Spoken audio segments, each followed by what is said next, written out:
This is an NBC News Hotline special report. Here is Don Hickman in Memphis. Dr. Martin Luther King Jr. was shot outside a Memphis motel this afternoon. His condition is not known at this time. Broadcast to bring you this important bulletin from the United Press. Flash, Washington. We interrupt our program to bring you a special broadcast. The German news agency... We interrupt this program to bring you a news bulletin from Washington. The White House announces Japanese attack on Pearl Harbor. Here it comes, ladies and gentlemen. We're out now outside of the hangar, and what a great sight it is. Get it started. It's crashing. It's crashing terrible. Oh, my, get out of the way, please. It's bursting into flames. This nation has suffered this day a staggering loss. He passed away before his physicians could be of any assistance, if assistance in such a case is possible at all. Vice President Harry Truman, who from here on will be President Truman, went immediately to the White House. But Franklin D. Roosevelt, the first president to be elected for 4 terms in the White House, has passed away. I only wish that Franklin D. Roosevelt had lived to witness this day. That the United States is now using an atomic bomb. The world will note that the first atomic bomb was dropped on Hiroshima in order to save the lives of thousands and thousands of young Americans. We shall continue to use it until we completely destroy Japan's atomic war. Japan accepts the surrender terms of the Allies. Just fade away. And like the old soldier of that battle, the first artificial Earth satellite in the world has now been created. This first satellite was today successfully launched in the USSR. Godspeed, To carry a rocket has been pointed to the satellite to require... Roger, the clock is operating. We're underway. Maryland's case Roger, 0G, I feel fine. Ladies and gentlemen, the President of the United States. So much beauty has been lost. Good evening, my fellow citizens. The characteristic of these new missile sites... There is the prisoner. Do you have anything to say in your defense? There's a shot. Oswald has been shot.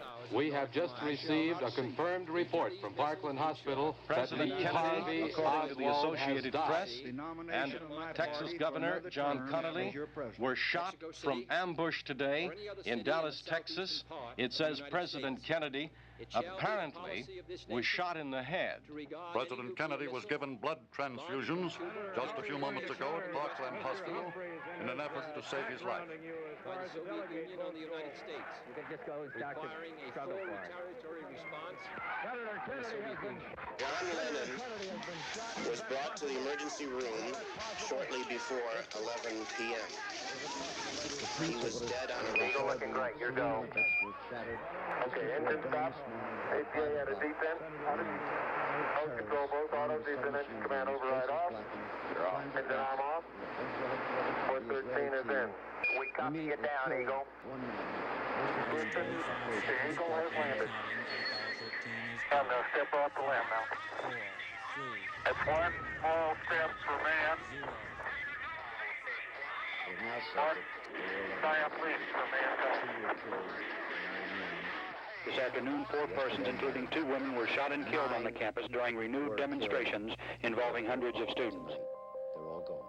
This is an NBC News Hotline Report. This is Steve Morton.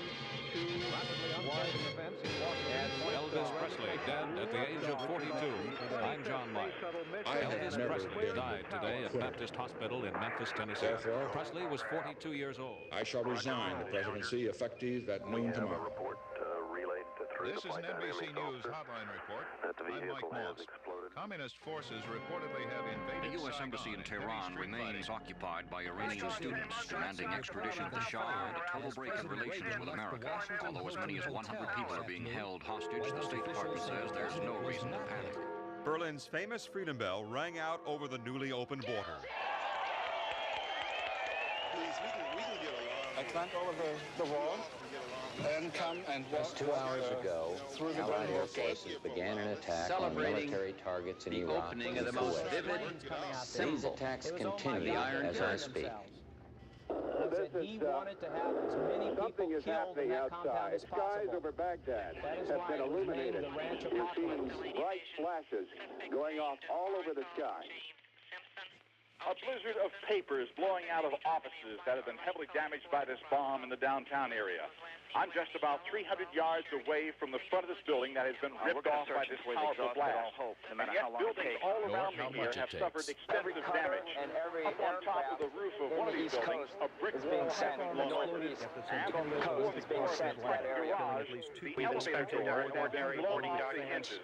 It appears to us right now to have been a perfectly ordinary international departure. Bulletin, I'm Sean Hall. Reports from Paris, including the British Press Association and Sky TV, say that Princess Diana has died of injuries suffered in a car accident Saturday night. Gunfire at Columbine High School. The Crown Prince of Camelot, missing and feared dead in a plane crash off Martha's Vineyard. The fate of John F. Kennedy Jr. and his wife Carolyn and her older sister Lauren, still unknown at this hour. Down in the Commons eating my lunch, I just hear a pop, pop, pop, pop. And all the kids in my lunch start running. I'm like, what's going on? We have a breaking news story to tell you about. Apparently, a plane has just crashed into the World Trade Center here in New York City. It happened just a few moments ago, apparently. We have very little information available at this point in time, but on the phone in the building. I don't know what just hit. Directly over my building. Can you see it? I can see it on the shot. Oh, my. Something else has just been that looks like Arriving at the Pentagon a short time ago, there was a huge plume of smoke which continues to rise from the west side of the Pentagon. The building is currently being evacuated, and police and emergency units are, of course, responding from all around the building. And I'll tell you that I can't see that second tower, but there was a cascade of sparks and fire. A part of the south, that would be the south tower, has apparently collapsed. That is about as frightening a scene as you will ever see. Good Lord. There are no words. I stand before you today, the representative of a family in grief, in a country in mourning, before a world in shock. It's really hard to just think about it, why all these people have to It's all die part for of no reason. taking a chance and expanding man's horizons. The future doesn't belong to the faint-hearted. Thank you for listening. It belongs to the brave. Good night, and God bless all of you.